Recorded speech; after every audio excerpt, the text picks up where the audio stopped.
이때는 자기의 성적 자기 결정권을 침해했다는 이유로 그 상대방을 이유로 손해배상을 청구할 수도 있습니다. 네, 안녕하세요. 상관소송 변호사 진동환 변호사입니다. 상담을 하다 보면 이제 피고 입장에서 이런 질문 많이 하세요. 저 남자가 아니면 저 여자분이 결혼한 줄 몰랐는데 이거 내가 책임을 져야 되는 거 맞나요? 이런 질문 진짜 많습니다. 결론부터 말씀드리면 정말 모르는 게 맞으면 부정행위 책임지지 않을 수 있습니다. 하지만 이게 조건이 있는데 단순히 그냥 몰랐다라고 말로 한다고 되는 게 아니라 이게 몰랐다는 게 객관적인 상황상 좀 정황이 입증이 돼야 됩니다. 예를 들어서 상대방이 결혼 사실을 숨겼다는 게 확인이 된다고 하면 책임이 인정되지 않을 수 있습니다. 피고 입장에서 한번 말씀드려 볼게요. 이게 만나는 분이 진짜로 숨기고 만나는 경우가 있습니다. 그러면 본인의 상황을 설명해야 되는 거죠. 그럼 그러니까 원고의 주장을 봤을 때 명백한 증거가 아니라 이랬으니까 두 사람은 몰랐을 리 없다고 추정을 하고 있는 경우라면 그 추정을 깨트려야 되잖아요. 그럼 저희가 반대 증거를 제시해야 됩니다. 뭐 대표적인 경우는 만나는 동안 남자분이라고 할게요. 남자가 나와 나눈 대화가 명백히 있는데 거기에 보면 나 이미 이혼한 사람이다, 돌싱이다 라는 식으로 얘기를 하는 부분이 확인된다. 그러면 나는 이 부분에 대해서 책임지지 않을 수 있죠. 뭐 그리고 이런 경우 있을 수 있겠죠. 소개를 해준 사람이 아예 미혼이라고 소개를 해줬다면 그걸 믿을 수밖에 없잖아요. 그래서 그 소개해준 사람이 날 소개해줬을 때 보내줬던 메시지라든지 아니면 그 소개해준 사람의 사실 확인서 이런 게 있다고 하면 내가 이 사람이 배우자가 있다는 걸 모르고 만났다는 점을 입증할 수 있습니다.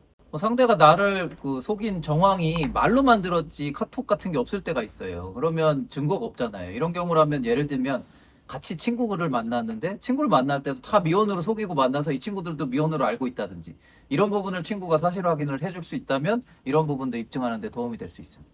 그리고 이런 질문도 좀 많아요. 처음에 내가 진짜 모르고 만났는데 어느 순간 알게 됐다. 그럼 이런 부분도 좀 참작이 되느냐. 결론적으로 말씀드리면 그게 어느 정도 시점에 경과하고 그 뒤로 어느 정도 만났느냐에 따라 다르다고밖에 말씀드릴 수 없습니다.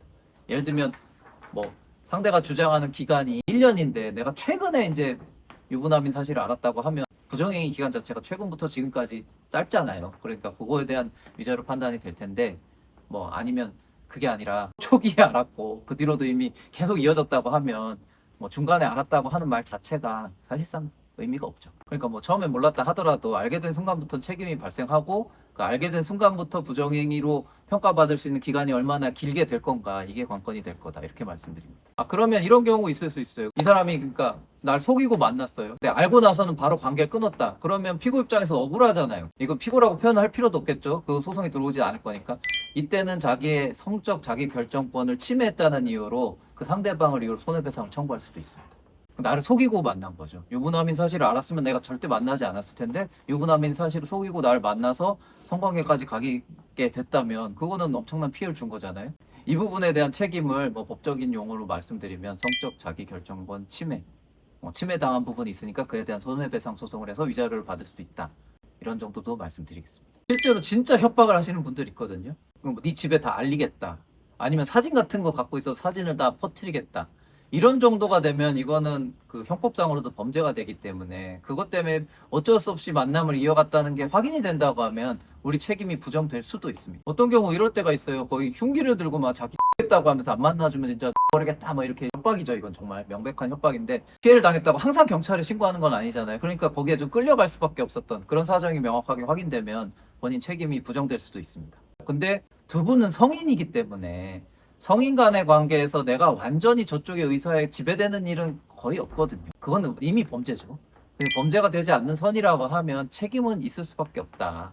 다만 그 정도에서 상대가 얼마나 나한테 집요하게 만남을 요구했는지 이런 부분이 좀 참작이 될 수 있다. 이렇게 보시면 되겠습니다.